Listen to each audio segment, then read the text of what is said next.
Salam vatandaşlar, bugün benim şu Süleyman Can'ın iz yaratın diyetim geliyor.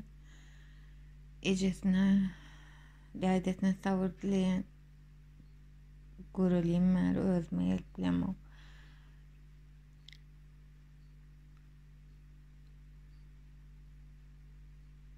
O ne edip beyle eli götürüp, ne edip beyle zalimce ona ayak götürüp böyle o uçağın näme günäsi var beyle, näme edipdirdi o siz beyle bular ýalyk wahşyjyna onu parçalap içganymasy geçirip o näme etdi uçağı size näme günäsi var?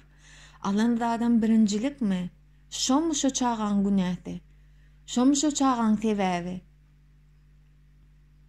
Sizden watany goramaly.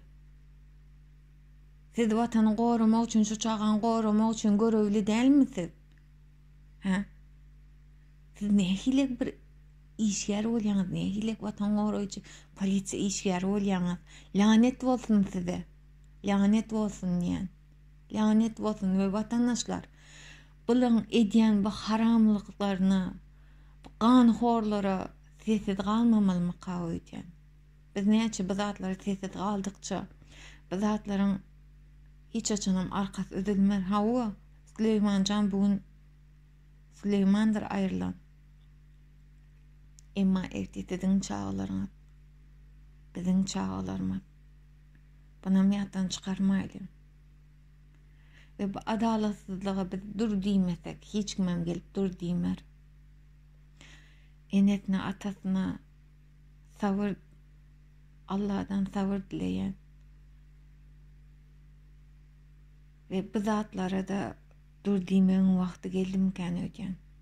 Bu zatlara dur diýmeli ve dur diýmeden biz halk bolup biz diýmeli. Bizler diýmeli. Şu çağın videosunu görelimler, özme gelip bilemem. İki gözüm, iki çeşme. Bilýän ağlamaly wagty däl bu mal. Emma o çağın, o ýatyşy ismek bir başga, görmek bir başga diýilýär. Şu yüreğim dağladı.